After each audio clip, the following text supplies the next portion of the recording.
Hey guys, welcome back to my YouTube channel Mind High Nursing Student. Today we will learn about personality. This is from psychology and it is very important topic. तो चलिए start करते हैं. तो इसमें काफ़ी lengthy video बनने वाला है क्योंकि टाइप्स कैरेक्टरिस्टिक्स टेस्ट सब कुछ है, तो अब मैं इसको आपको शायद पार्ट्स में ही दे पाऊँगी, अदरवाइज़ बहुत लेंथी हो जाएगा.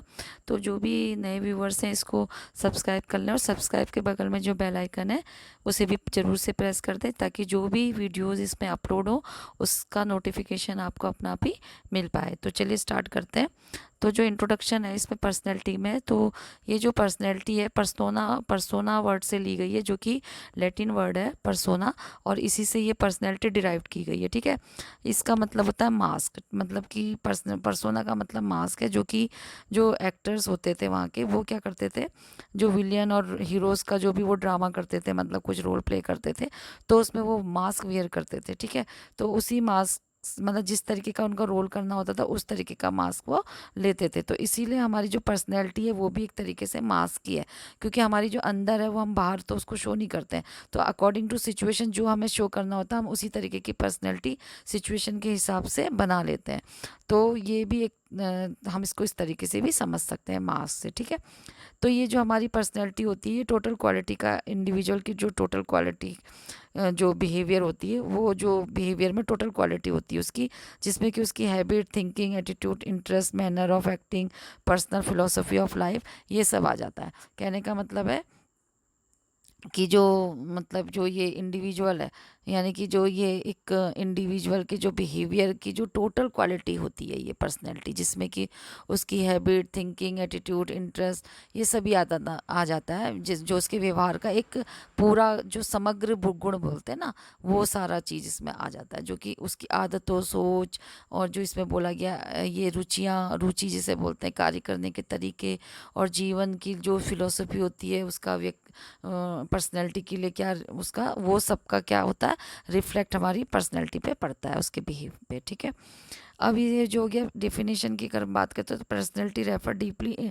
जो होती है इनग्रेन्ड पैटर्न ऑफ बिहेवियर, यानी कि जो पर्सनैलिटी होती है वो हमारे जो बिहेवियर होती है उसका टोटल जो इनग्रेन्ड पैटर्न होता है, उसकी जो वो एक उसका जो उसी को रेफर करती है हमारी पर्सनैलिटी, हमारे बिहेवियर के डीपली इनग्रेन्ड जो पैटर्न होता है उसको रिफ्लेक्ट करती है, जिससे कि जिसमें इन्वायरमेंट और ऑनसेप मतलब कि पर्यावरण और स्वयं के बारे में किसी के रिलेशन और उसको परसीव करना, उसके उसके रिलेशन कैसे हैं, परसीव हम कैसे कर रहे हैं, उसके हमारे सोचने का तरीका क्या है, वो सब इसमें आता है, इसी को पर्सनैलिटी कहते हैं. ठीक है, तो ये बताया अमेरिकन साइकोलॉजिस्ट एसोसिएशन ने 1984 में कि किसी भी पर्सन के किसी उसका अपना तरीका सोचने समझने का, उसका उसको परसीव करने का एनवायरनमेंट में और अपने बारे में, तो वो सब इसके अंदर आता है, उसकी इनग्रेन्ड पैटर्न में, बिहेवियर में. ठीक है, उसी को पर्सनैलिटी बोलेंगे, जो कि उसके पर्सनैलिटी में शो करता है. उसके बाद है पर्सनैलिटी जो होती है डायनामिक ऑर्गेनाइजेशन होती है, मतलब एक गतिशील ऑर्गेनाइजेशन है, जिसमें कि एक मतलब हमेशा ये चलती रहती है. इसमें क्या होता है, इंडिविजुअल जो होता है, जो भी individual of those psychological system of determine his और her unique adjustment of to the his to his environment. कहने का मतलब क्या है कि जो भी पर्सनैलिटी होती है ये मतलब इंडिविजुअल के अंदर उन जो साइकोलॉजिकल जो सिस्टम होते हैं, मीन जो मनोवैज्ञानिक जो प्रणालियाँ होती हैं, उसका डायनामिक ऑर्गेनाइजेशन है, मतलब गतिशील संगठन है बोल सकते हैं हम, जो कि उसके क्या होता है एनवायरनमेंट के साथ साथ उसके यूनिक एडजस्टमेंट, एनवायरनमेंट के साथ मतलब किसी भी पर्सन का यूनिक एडजस्टमेंट मतलब को निर्धारित करता है, यानी कि जो उसका अद्वितीय समायोजन होता है, मतलब अपना तरीका होता है किसी भी एनवायरनमेंट में समायोजित करने का, तो उसको ये निर्धारित करता है, डिटरमाइन करता है. तो ये हो गया इसके द्वारा, एलोपोर्ट के द्वारा, जी के द्वारा. ठीक है, फिर हो गया पर्सनैलिटी जो होता है वो डिस्टिंक्टिव पैटर्न है हमारे बिहेवियर का. ठीक है, जिसमें कि थॉट, इमोशंस और कैरेक्टरिस्टिक्स इन ईच इंडिविजुअल के adoption to situation of his और हर लाइफ, यानी कि जो पर्सनैलिटी है उन एक्टिविटीज़ का मतलब ये हम बोल सकते हैं कि जो पर्सनैलिटी है थॉट और इमोशन, यानी कि विचार और भावनाओं सहित डिस्टिंक्टिव पैटर्न, यानी कि एक विशिष्ट पैटर्न होता है जो कि ईच इंडिविजुअल के अपने जीवन के सिचुएशन के अनुकूल ही विशेषता रखता है। यानी कि ये बोला वॉल्टर मिस्चेल ने 1976 में, यानी कि अपनी अलग अलग उसके थॉट इमोशन करेक्टरिस्टिक्स होती है ईच इंडिविजुअल की, जो कि वो अडॉप्ट करता है सिचुएशन से, जो कि उसकी सिचुएशन कैसा था, किस सिचुएशन पे वो मतलब अलग अलग अपने थॉट और इमोशन को प्रेजेंट करते हैं। ठीक है, कोई क्या होता है, जैसे फॉर एग्जांपल कोई जो होते हैं वो किसी सैड को जो होता है वो इजीली ले लेते हैं, इजी गोइंग वो होते हैं, और कोई होते हैं उसको बहुत ज़्यादा डिप्रेशन में जाते हैं। तो ये एक अपनी अपनी पर्सनैलिटी का होता है। और जो पर्सनैलिटी में जो होता है सम ऑफ द एक्टिविटीज़ है, personality is the sum of the activities. कहने का मतलब है जो पर्सनैलिटी है उन एक्टिविटीज़ का सम है, मतलब सारी जो हमारी एक्टिविटीज़ होती है उसका एक टोटल योग है जिसे कहते हैं ना। तो गतिविधियों का योग है जिन्हें कि रिलायबल इंफॉर्मेशन मीन विश्वसनीय जो जानकारी देने के लिए लंबे समय तक एक्चुअल ऑब्जर्वेशन द्वारा डिस्कवर किया जा सकता है। ये बोला है वॉटसन ने। कहने का मतलब है जो कि ये जितने भी टोटल हमारी एक्टिविटीज़ होती हैं उसको जो इसको अगर एक्चुअल ऑब्जर्वेशन किया जाए तो वो एक ओवरऑल लॉन्ग इनफ पीरियड उसके लिए चाहिए। ठीक है, तब आप क्या कर सकते हैं, रिलायबल जो इन्फॉर्मेशन होता है उसको डिस्कवर कर सकते हैं। यानी कि किसी के रिलायबल इन्फॉर्मेशन को डिस्कवर करने के लिए उसको एक्चुअल उसको उसके किस में किया जाएगा, उसको बाय एक्चुअल ऑब्जर्वेशन के द्वारा लॉन्ग पीरियड में उसको किया जा सकता है। ठीक है, अब हम इसकी कैरेक्टर्स की बात करें तो one of the most important characteristics of the personality is that the product of heredity. यानी कि कहने का मतलब है कि जो इसका जो पर्सनैलिटी का जो इम्पोर्टेंट जो कैरेक्टरिस्टिक्स है वो है उस हेरिडिटी और एनवायरनमेंट का प्रोडक्ट इसको मानते हैं पर्सनैलिटी को। क्योंकि जैसे हमारा हेरिडिटी होगी, एनवायरनमेंट का, उसी तरीके का ये प्रोडक्ट बनेगा, मतलब हमारी पर्सनैलिटी बनेगी। ठीक है, जो चाइल्ड होता है वो पर्सनैलिटी के संग बॉन्ड नहीं होता, कोई भी चाइल्ड। ठीक है, उसकी कोई पर्सनैलिटी नहीं होती उस समय। ठीक है, और ये जो होता है ये कंटिन्यू जो होता है वो एनवायरनमेंट के इंट्रैक्शन में रह के बनती है। जब सोशल कल्चर फैक्टर जो होते हैं और एक्सपीरियंस भी इसके साथ साथ जो होता है हमारी पर्सनैलिटी को डेवलप करने में क्या करते हैं, प्रभावित होती है। हमारी पर्सनैलिटी का डेवलपमेंट इन सब से भी प्रभावित होता है, सोशल कल्चर फैक्टर और एक्सपीरियंसेस। ठीक है, पर्सनैलिटी में जो होते हैं वो कॉग्निटिव, अफेक्टिव और साइकोमोटर बिहेवियर आता है। यानी कि जो हमारा दिमागी और जो हमारा इंटेलेक्चुअल जो हमारी एक्टिविटीज़ होती है, जो हमारा अफेक्टिव होता है, कॉग्निटिव होता है, और जो हमारा जो साइकोमोटर बिहेवियर होता है वो आता है। इसमें जो माइंड के सारे जो लेवल होते हैं वो कवर होते हैं। ठीक है, जैसे कॉन्शियस और अनकॉन्शियस, सबकॉन्शियस, ये सब इसमें आते हैं। ठीक है, इसमें स्पेसिफिक ये जो होता है वो एक स्पेसिफिक और यूनिक होता है हर एक इंडिविजुअल के लिए, अपना अपने के लिए। मतलब कि जो भी इंडिविजुअल होती है उसकी अपनी डिफरेंट डिफरेंट पर्सनैलिटी होती है, हर एक की पर्सनैलिटी अपनी अलग यूनिक रहती है। ठीक है, और ये जो होती है फिक्स नहीं होती है, ये चेंजेबल होती है पर्सनैलिटी। क्यों होती है, क्योंकि जो इंडिविजुअल होता है वो अकॉर्डिंग टू एनवायरनमेंट इसको चेंज करता है, अपने को एडजस्ट करता है। ठीक है, अब ये डिटर्मिनेंट है इसके पर्सनैलिटी के कि बायोलॉजिकल, फिजिकल डिटर्मिनेंट्स है, सोशल डिटर्मिनेंट्स है, साइकोलॉजिकल हो गया, और इंटेलेक्चुअल डिटर्मिनेंट है। ठीक है, अब इनको हम ऐसे करके समझते हैं जैसे कि हेरिडिटी हो गई। हेरिडिटी में फिजिक हो गया और बायोलॉजिकल हो गया। फिजिक में अगर किसी का फिजिक अच्छा है, जैसे कि उसके साइज़ और स्ट्रेंथ वगैरह, और उसका साइज़ हो गया, स्ट्रेंथ हो गया, वो काफ़ी मतलब अट्रैक्टिव है, और वो इंडिविजुअल की पर्सनैलिटी में क्या करता है, उसका बॉडी स्ट्रक्चर भी, उसकी फिजिक भी जो होती है वो अफेक्ट डालती है, मतलब प्रभावित होती है पर्सनैलिटी से भी। ठीक है, जो पर्सन होता है अगर वो अट्रैक्टिव है, उसकी फिजिकल अपीयरेंस काफ़ी अच्छा है, वेल बिल्ट उसकी पर्सनैलिटी है, तो वो सेल्फ कॉन्फिडेंस रहेगा। ठीक है, और जो एक मतलब उसमें काफ़ी एक एनर्जेटिक रहेगा, इफेक्टिव पर्सनैलिटी रहेगी उसकी, और एक अच्छी तरह से वो उसका बिल्ड स्ट्रक्चर है, तो वो स्ट्रांग और कॉन्फिडेंट और इफेक्टिव पर्सनैलिटी को क्या करता है, शो करता है। और एक पर्सन है जो कैसा है, वो एक इंडिविजुअल जो बहुत ही शॉर्ट है और बहुत ही थीन है, पतला है, तो वो जो होता है वो कैसा फील करता है, एम्बेरस फील करता है अपने को, मतलब वो अपने को खुद में ही क्या करता है, बहुत ही छोटा महसूस करता है। ठीक है, और कोई पर्सन है जो कि क्या है, उसकी पर्सनैलिटी डिफेक्टिव है और स्क्विंट आइज वगैरह हैंडीकैप्ड है, तो वो कैसा पड़े फील करेगा, शाई फील करेगा और रिजर्व रहेगा, और वो जो होता है सोसाइटी में भी से भी अपने को क्या करता है, दूर रखता है, यानी कि सोशल भी नहीं रहता है वो। और जो बायोलॉजिकल में अगर हम देखें तो इंडिविजुअल के अगर T3 T4 यानी कि कोई भी हार्मोनल डिसबैलेंस होता है या कम हो रहा है उसका, अब यहाँ पे T3 और T4 की बात हो रही है, कम हो रहा है, तो वो कैसा रहेगा, लेजी रहेगा, सुस्त रहेगा, डल रहेगा। अगर ये एलिवेट हो जाता है यही T3 T4, तो वो नर्वस रहेगा, एक्साइटमेंट, ओवर एक्साइटमेंट हो जाता है, एक्टिविटीज़ उसकी ओवर एक्टिविटी रहती है। ठीक है, यानी कि ये नॉर्मल से ज़्यादा हो रहा। अगर फिजियोलॉजिकल कंडीशन उसकी कैसी है, वो भी मतलब जो फिजियोलॉजिकल कंडीशन है वो भी उसके जो पर्सन है उसके बॉडी को क्या करती है, पर्सनैलिटी में अफेक्ट डालती है। जैसे कि किसी की उसका बिहेवियर में अफेक्ट डालेगा तो पर्सनैलिटी में तो पड़ेगा पड़ेगा। और बिहेवियर में कैसे अफेक्ट पड़ेगा, ड्रग से, डिजीज़ से, कोई भी डाइट कैसी ले रहे हैं, टॉक्सिक कोई डाइट है, कोई टॉक्सिन्स अगर मिल रहे हैं उसको, या कोई इन्फेक्शियस स्टेज है उसकी, तो उस पे भी उसका पर्सनैलिटी पे इफेक्ट पड़ेगा। और जो कोई अल्कोहल कंजप्शन कर रहा है तो वो एबनॉर्मल बिहेवियर करेगा। और जो डिक्रीज ब्लड प्रेशर होता है वो लीड करता है इरिटेबिलिटी को, मतलब चिड़चिड़ा होता रहता है। और जो मतलब वो इरिटेबल रहेगा, थका हुआ रहेगा, ड्राउजी रहेगा, ठीक है। और जो क्रॉनिक इलनेस होती है, यानी कि जो लंबी पुरानी बीमारी होती है, वो क्या करती है, डिपेंडेंसी करती है कॉज, मतलब वो दूसरों पे डिपेंड रहने लगेगा। ब्रेन इन्फेक्शन जो होगा वो हमारी फीलिंग को, थिंकिंग को और टेम्परामेंट को भी क्या करेगा, अफेक्ट करेगा।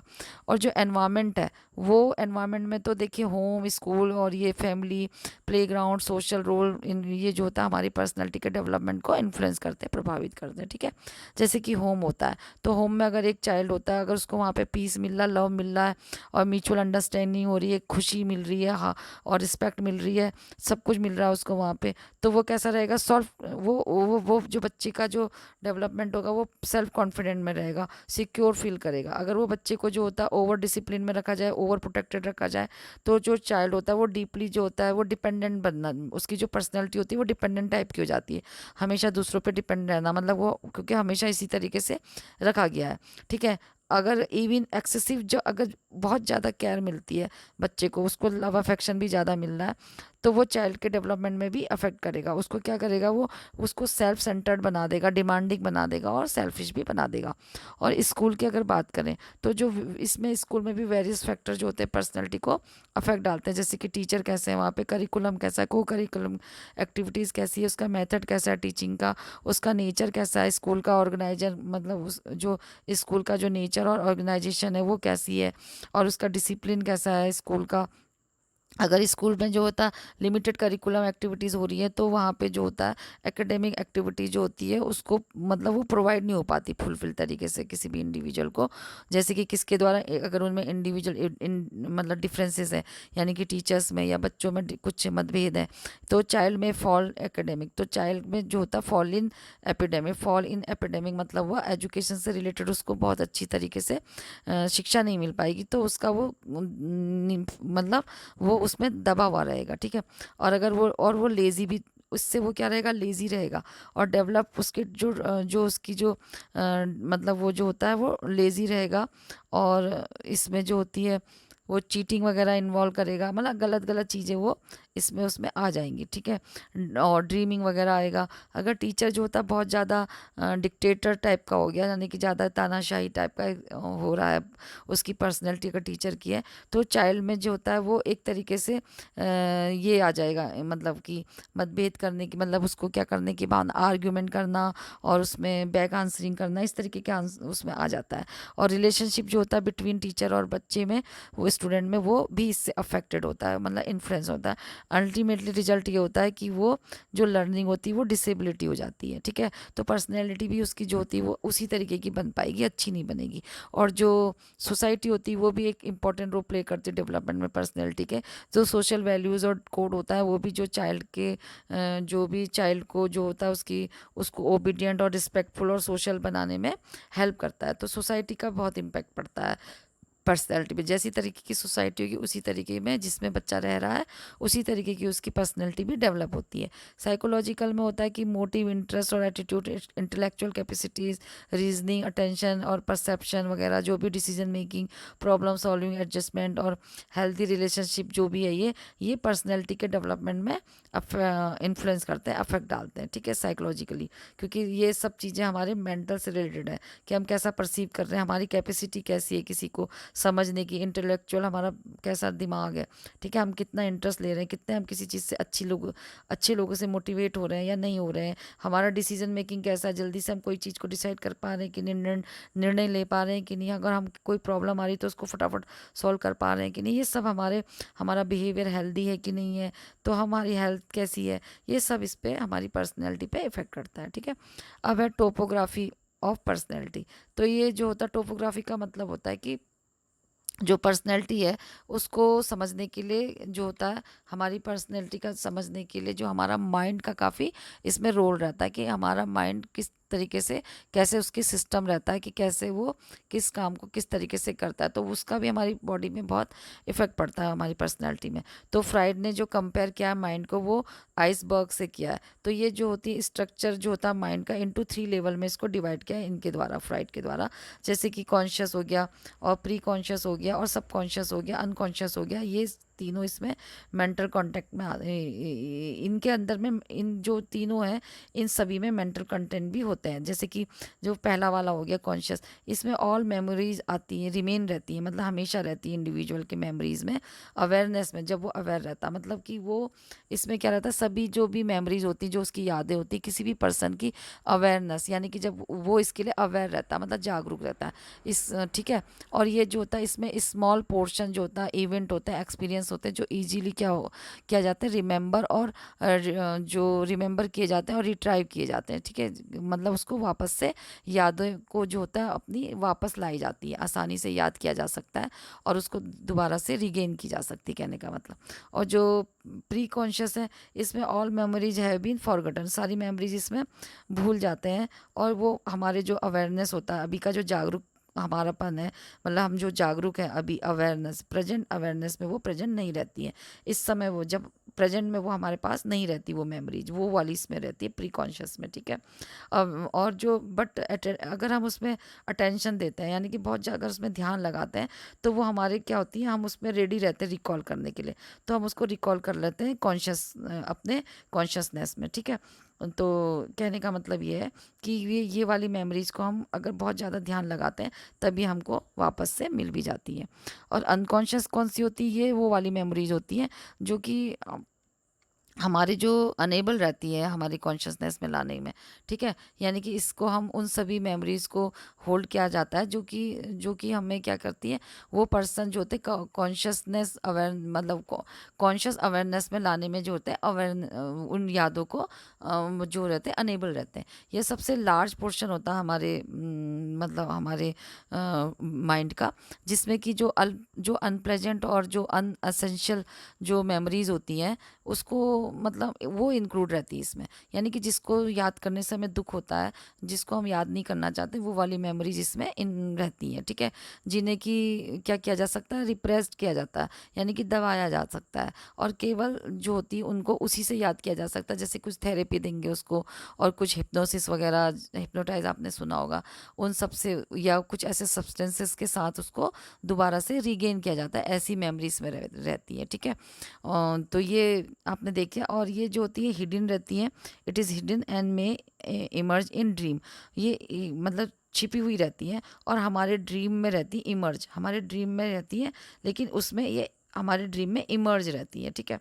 और जो होती है इट इज़ द इम्पॉर्टेंट जो होती है determining factor of human behaviour and personality. और ये जो होता है एक हमारे ह्यूमन बॉडी का जो बिहेवियर का जो पर्सनैलिटी का जो हमारा जो बिहेवियर और जो पर्सनैलिटी होती है उसका ये एक इम्पॉर्टेंट जो होता है वो रहता है, इसमें इम्पॉर्टेंट डिटरमाइन रहता है फैक्टर, जिसको कि हम क्या कर सकते हैं अपने ह्यूमन बिहेवियर और पर्सनैलिटी में एक ये फैक्टर जो होता है वो इम्पॉर्टेंट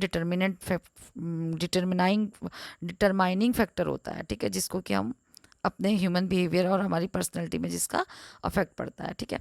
अब हम देखते हैं क्लासिफिकेशन। तो जो क्लासिफिकेशन होते हैं ये वेरियस क्लासिफिकेशन जो साइकोलॉजिस्ट होते हैं इन्होंने इसको अपने तरीके से क्लासीफाई किया है जो पर्सनैलिटी होती है, जो ये जो type a class of individual who share common collection of characteristic together. तो जो ये जो टाइप्स होती हैं, जो ये प्रकार होते हैं, जो ग्रुप होते हैं, क्लास के जो इंडिविजुअल के क्लास होते हैं उसके अकॉर्डिंग इसको डिवाइड किया है। और वो जो जिसमें क्या होते हैं उनके कॉमन शेयर और जो करेक्टरिस्टिक होती हैं वो इसमें एक साथ जो होती है उसको वो मतलब बताई गई है, कलेक्शन उसका किया गया है, ठीक है। तो ये हो गई।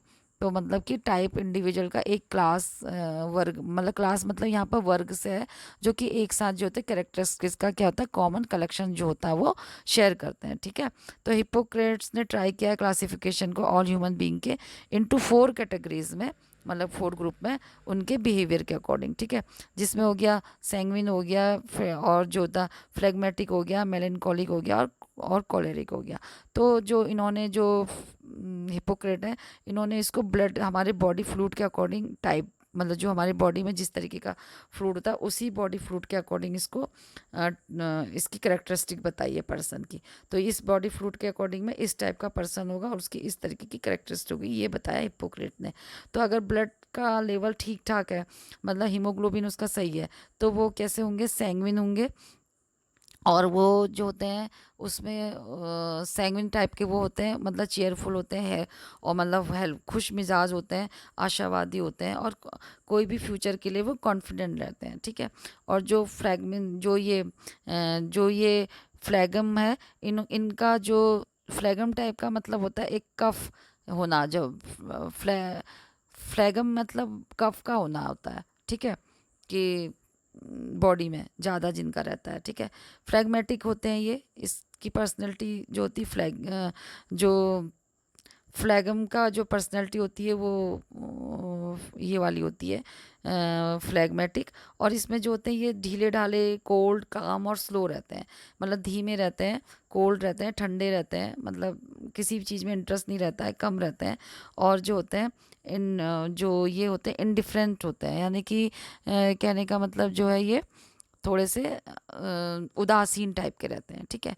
अच्छा, और ये वाले जो ब्लैक बाइल होता है अगर किसी की बॉडी में, तो ये मतलब नॉर्मल से उनका बाइल का कलर अगर हट जाए, ब्लैक कलर का हो जाए, तो ये मिलेनकोलिक होते हैं, ठीक है, मिलेनकोलिक होते हैं, सॉरी मिलेनकोलिक। और ये सैड, डिप्रेस्ड और मतलब सैड रहते हैं, दुखी रहते हैं, डिप्रेसिव रहते हैं, और जो होते हैं निराशावादी रहते हैं, रिजेक्टेड फील करते हैं अपने को, और अनएक्सेप्टेबल होते हैं, ठीक है। इनका करेक्टरिस्टिक ऐसा होता है, ये अनएक्सेप्टेबल, किसी को भी जल्दी से एक्सेप्ट नहीं करते हैं, और निराशावादी रहते हैं, ठीक है, उदास रहते हैं हर समय।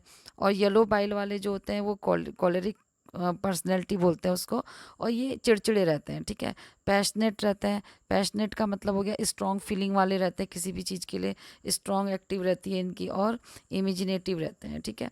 फिर हो गया ये पिकनिक टाइप वाले जो होते हैं, ये हैविंग फैट बॉडी होती है इनकी, मतलब फैटी लोग रहते हैं, ये मोटे लोग होते हैं, जो कि जॉली नेचर के होते हैं, सोशल होते हैं, इजी गोइंग होते हैं, मतलब अच्छी से कोई भी टास्क को करने के लिए तैयार रहते हैं, गुड नेचर के होते हैं, हर चीज़ को हल्के में लेने वाले होते हैं। और जो एथलेटिक होते हैं, ये हम किसका पढ़ना है अभी, ये तो हमने इसका पढ़ लिया था हिप्पोक्रेट का। अब हम देख रहे हैं ये क्रेस्मेट्स का, क्रेस्मेट्स क्लासिफिकेशन है ये, क्रेस्मेट्स क्लासिफिकेशन, ठीक है। तो इनके द्वारा जो ये दो उसमें इन्होंने किया है, एक तो पर्सनैलिटी टाइप किया और एक पर्सनैलिटी के करेक्टरिस्टिक। यही वाली पर्सनैलिटी की इस तरीके की करेक्टरिस्टिक होगी। करेक्टरिस्टिक का मतलब होता है उनकी उनकी विशेषता। तो ये पिकनिक टाइप वाले की तो हैवी बॉडी, मतलब फैटी होंगे, इसको पिकनिक टाइप बोलते हैं। और ये जॉली नेचर के, इजी गोइंग और गुड नेचर वाले होते हैं। एथलेटिक जो होते हैं उनकी बॉडी बैलेंस रहती है, मतलब एथलेटिक टाइप की बॉडी, जैसे नाम से ही लग रहा है बैलेंस बॉडी रहती है। ये एनर्जेटिक रहते हैं, ऑप्टोमेटिक्स रहते हैं, और जो होते हैं एडजस्टेबल रहते हैं हर चीज़ में, ठीक है। तो ना मोटे होते हैं ना पतले होते हैं, बैलेंस बॉडी रहती है। और जो लिप्टोमेटिक्स जो कि लिप्टोसोमेटिक होते हैं, वो बहुत ज़्यादा थीन और बहुत ज़्यादा कमज़ोर होते हैं, पतले होते हैं, ठीक है। तो ये जो होते हैं अनसोशल होते हैं, क्योंकि इनकी बॉडी इस तरीके की बनी होती है, तो ये शाई फील करते हैं, किसी से जल्दी घुलते मिलते नहीं है, रिजर्व रहते हैं, सेंसिटिव रहते हैं, और पैसिमिस्टिक जो रहते हैं ये, ठीक है, पैसिमिस्टिक रहते हैं, निराशावादी टाइप के ये रहते हैं, ठीक है। फिर हो गया शेल्डन्स क्लासिफिकेशन में, देखिए एंडोमॉर्फिक होंगे। तो ये जो होते हैं जो ये एंडोमॉर्फिक होते हैं, जो पर्सन हैविंग हाईली डेवलप वैसरा होता है इनका, मतलब जो इंटरनल ऑर्गन होते हैं ये काफ़ी डेवलप रहते हैं हाईली, और इनमें वीक कोई ऐसा सोमेटिक स्ट्रक्चर नहीं रहता, वीक रहता है वो, और मतलब कोई इस तरीके के साइन सिम्टम नहीं देखने को मिलते हैं। फैटी रहते हैं ये, मोटे रहते हैं, और जो थुल टाइप के सॉफ्ट होते हैं, और मतलब ये पिकनिक टाइप भी रहते हैं, मोटे जैसे, ठीक है, जैसे पिकनिक में भी मोटे थे ना उसी तरीके के, पर ये ज़्यादा वो रहते हैं, सॉफ्ट रहते हैं, मतलब थुल जैसे। और इनकी जो होती है ये भी इजी गोइंग होते हैं, सोशलेबल होते हैं, अफेक्शनेट होते हैं, और ये इनको खाना पीना बहुत ज़्यादा पसंद होता है, खाते पीते वाले टाइप के रहते हैं, ठीक है। और जो मिजोमॉर्फिक होते हैं वो, ये शेल्डन्स की क्लासिफिकेशन हम देख रहे हैं, मिजोमॉर्फिक, ये बैलेंस डेवलप विशरा रहता है इनका, इंटरनल ऑर्गन इनके जो होते हैं, मतलब ये जो विशरा रहता है इनका बैलेंस रहता है बॉडी, और स्ट्रॉन्ग सोमेटिक स्ट्रक्चर रहता है, यानी कि ये एथलेटिक टाइप ही रहते हैं। और इनकी जो मसल्स एक्टिविटी होती है वो स्ट्रांग रहती है। और ये जो होते हैं सेल्फ सर्टिव होते हैं, सेल्फ असर्टिव होते हैं ये, मतलब कहने का मतलब है वेरी कॉन्फिडेंट रहते हैं ये किसी भी चीज़ के लिए। और ये हमेशा विलिंग टू एक्सप्रेस या ओपिनियन रहने के लिए तैयार रहते हैं। और इनको क्या होता है, लव जो भी एडवेंचर्स होते हैं उसके लिए, मतलब किसी भी रिस्क के लिए और इसके लिए इनको मतलब अच्छा लगता है, एडवेंचर्स के संग रिस्क लेना अच्छा लगता है और किसी भी उसमें। और ये एनर्जेटिक रहते हैं और बोल्ड टेम्पर्ड होते हैं ये, ठीक है। और जो ये एक्टोमॉर्फिक होते हैं, ये जो होते हैं वीक सोमेटिक स्ट्रक्चर वाले होते हैं, एज वेल एज ये अनडेवलप वेसरा होते हैं, यानी कि बहुत ही थीन और कमज़ोर रहते हैं, लंबे रहते हैं और फ्रिजाइल रहते हैं, ठीक है, कमज़ोर टाइप के। तो ये हो गया ये मतलब उसकी तरह होते हैं, लेप्टोसोमेटिक की तरह थोड़े बहुत, ठीक है। ये भी ये भी पैसिमिस्टिक होते हैं, ठीक है, और अनसोशेबल होते हैं। पैसिमिस्टिक होते हैं, अनसोशेबल होते हैं, यानी कि निराशावादी होते हैं, सोशल नहीं रहते हैं, रिजर्व रहते हैं, अपने आप में ही रहना चाहते हैं। लेकिन बस ये क्या रहते हैं, ब्रेनी, मतलब ये बहुत ज़्यादा इंटेलिजेंट भी होते हैं और ये आर्टिस्टिक भी होते हैं, यानी कि इनमें क्रिएटिविटी भी काफ़ी रहती है। लेकिन ये इंट्रोवर्टेड रहते हैं, सब अपने आप ही में अकेले में सब करते रहते हैं, ठीक है। अब हो गया जो जंक्स क्लासिफिकेशन के अकॉर्डिंग उन्होंने दो क्लासिफाई किए हैं, एक तो इंट्रोवर्ट और एक्सट्रोवर्ट। तो इंट्रोवर्ट में उन्होंने बोला, तो जो इंट्रोवर्ट होते हैं वो इंटरेस्टेड रहते हैं अपने आप में ही, खुश रहते हैं वो, और अपनी फीलिंग में अपने इमोशन को वो दूसरे के संग शेयर नहीं करते। Unable to adjust easily to social situation, दूसरे सिचुएशन में वो मतलब सोशली वो अच्छी से अपने को सोसाइटी में जो होते हैं वो सोसाइटी में किसी में भी वो अच्छी से अपने को इजीली एडजस्टमेंट नहीं कर पाते हैं। तो और ये जो एक्सट्रोवर्ट होते हैं ये इंटरेस्टेड रहते हैं, अपनी अपनी दुनिया इनकी रहती है, अपने अराउंड चारों तरफ के जो वर्ल्ड होता है उसमें ये वर्ल्ड में ये खुश रहते हैं दुनिया में अपनी, ठीक है। और ये एक्सट्रोवर्ट रहते हैं, सबसे मिलजुल के रहना, इंटरेस्ट करना, अपने आसपास में क्या हो रहा अवेयर रहते हैं, ठीक है। मतलब ये इसको बोलते हैं एक्सट्रोवर्ट मतलब बहुमुखी, और इंट्रोवर्ट मतलब अंतर्मुखी, यानी कि अपने इंट्रो से मतलब समझ लो अंदर, और एक्सट्रो से मतलब समझ लो बाहर। ये बाहर की दुनिया में खुश, सबसे मिलना जुलना, और ये अंदर की दुनिया में खुश, अपने आप ही में रहना सोशली। और ये socially they are aloof and withdrawal, मतलब कि ये जो होते हैं एक तरीके से देखा जाए तो सामाजिक रूप से अलग थलग और पीछे रहने वाले रहते हैं, ठीक है। और दे आर और ये जो एक्सट्रोवर्ट होते हैं, ये जो होते हैं सोशली रहते हैं, फ्रेंडली रहते हैं, और ये नॉट इजीली अपसेट हो जाते, किसी भी डिफ़िकल्टी में अच्छी इजीली अपसेट नहीं होते हैं, मतलब परेशान नहीं होते हैं, ठीक है। और ये जो होते हैं ये शाई और रिजर्व होते हैं, इंट्रोवर्ट। और ये जो होते हैं जो एक्सट्रोवर्ट होते हैं ये एक्शन में बिलीव करते हैं रादर देन रिफ्लेक्शन, ठीक है। और जो इंट्रोवर्ट होते हैं वो प्रिफर करते हैं कोई भी काम को अकेले करना प्रेफर करते हैं, और ये सोसाइटी को से दूर रहना पसंद करते हैं। और ये जो होते हैं जो मतलब दे इनक्लाइन, जो ये वरी और गेट इजीली एम्बेरस, यानी कि they are incline to worry, ठीक है। मतलब ये जो होते हैं अलग रहना पसंद करते हैं और इजीली एम्बेरस हो जाते हैं, यानी कि ये जो शर्मिंदा बोलते हैं जिसे, वो भी आसानी से हो जाते हैं, और चिंता भी करने वाले होते हैं, ठीक है। जो सामाजिक संपर्क से ये हमेशा बचते हैं और अलग में काम करना पसंद करते हैं, ठीक है। और they are successful in adjusting to the realities. तो ये जो होते हैं एक्सट्रोवर्ट जो होते हैं ये हेल्पफुल होते हैं और जल्दी से एडजस्ट हो जाते हैं किसी भी रिलेटिव्स में, और सोशली ये एक्टिव रहते हैं, और ये गुड इम्प्रेशन रहता है इनका दूसरों पे, ठीक है, क्योंकि ये हेल्पफुल रहते हैं तो अपना भी इनका जो एक्सप्रेशन होता है वो भी अच्छा होता है। जो और ये जो होते हैं जो इंट्रोवर्ट होते हैं वो कौन कौन होते हैं, देखिए, फिलोसोफर हो गए, साइंटिस्ट हो गए, और राइटर्स हो गए, ये जो होते हैं ये इस कैटेगरी में आते हैं इंट्रोवर्ट के, ठीक है। और जो ये होते हैं जो एक्सट्रोवर्ट होते हैं ये their behaviour influence more by inner thoughts, इनका जो बिहेवियर होता है अपने इनर थॉट और आइडियाज़ का उससे ही प्रभावित होते हैं, अपने ही आइडियाज़ उससे जो है ये दूसरों को भी प्रभावित करते हैं। जैसे कि पॉलिटिशियन हो गए, काफ़ी अच्छी अच्छी बातें करते हैं, सोशल वर्कर हो गए, सेल्समैन हो गए, लॉयर हो गए, तो ये सब इस कैटेगरी में आते हैं। तो thank you guys for watching this video, please do like share comment and subscribe this channel.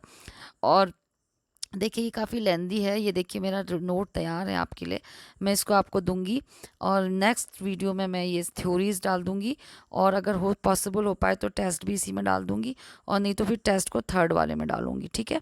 तो okay, good bye, take care. और जाते जाते एक लाइक तो करके जाइए अगर आपको थोड़ा भी पसंद आया हो तो, और सब्सक्राइब भी करिए और नोट्स बनाइए अपनी नोटबुक में, ठीक है। और सेकंड पार्ट के लिए रेडी रहिए। Okay bye, good bye.